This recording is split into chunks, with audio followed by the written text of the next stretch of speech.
Hello, in this third video we will explain some details on how to schedule irrigation with the Irrigation Expert Simulator.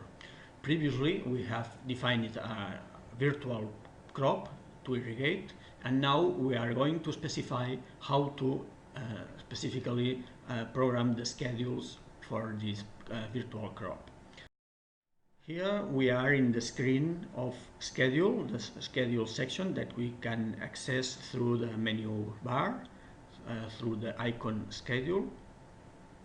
And the screen is distributed in several panels, where one panel is this form, the form where we specify a period, a periodicity, a frequency of irrigation, and the timing and dose of irrigation.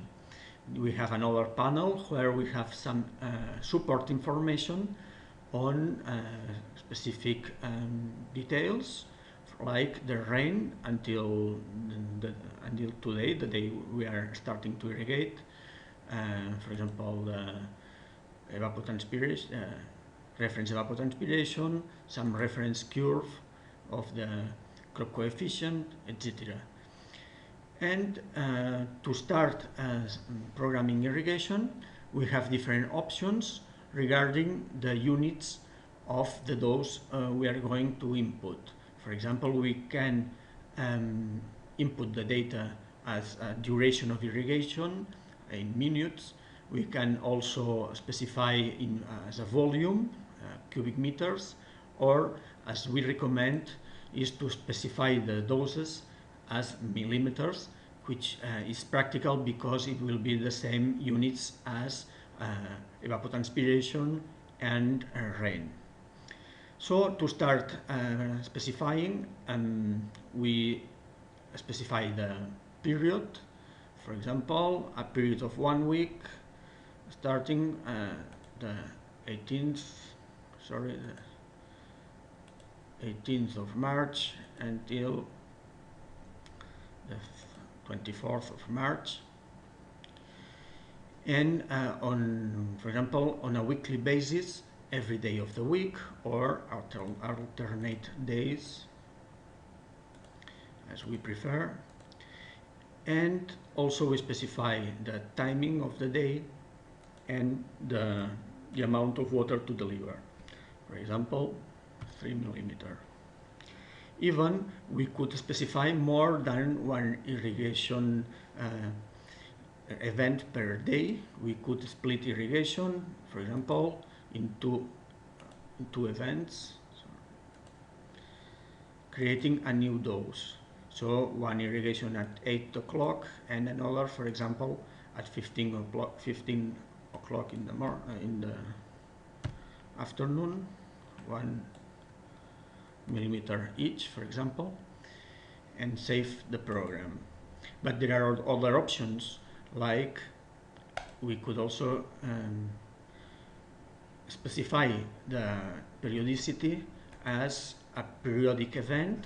For instance, every 5 days we irrigate at 8 o'clock, for example, 10 millimeters. Or even when the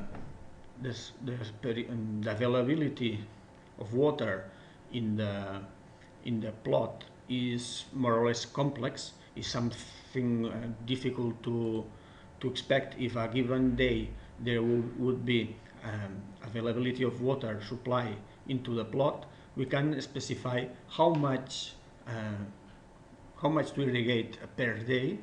And for example, we can specify that for every day between two irrigation events, we will add 2 millimeters per day. This is especially for complex situations. And then when we have different periods specified, we can simulate. And when we simulate, we have some results in the lower part of the screen, and we can see the irrigation delivered by the user, and we can proceed with a more relevant part of the year, because here we have also we have only specified a short period, and we will program irrigation for some more extended part of the year.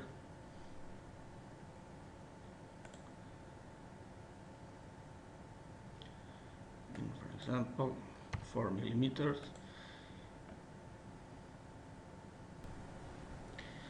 Then we have already prepared a table with all the list of irrigation programs that we want to apply to the virtual crop during the irrigation season at different months or different weeks.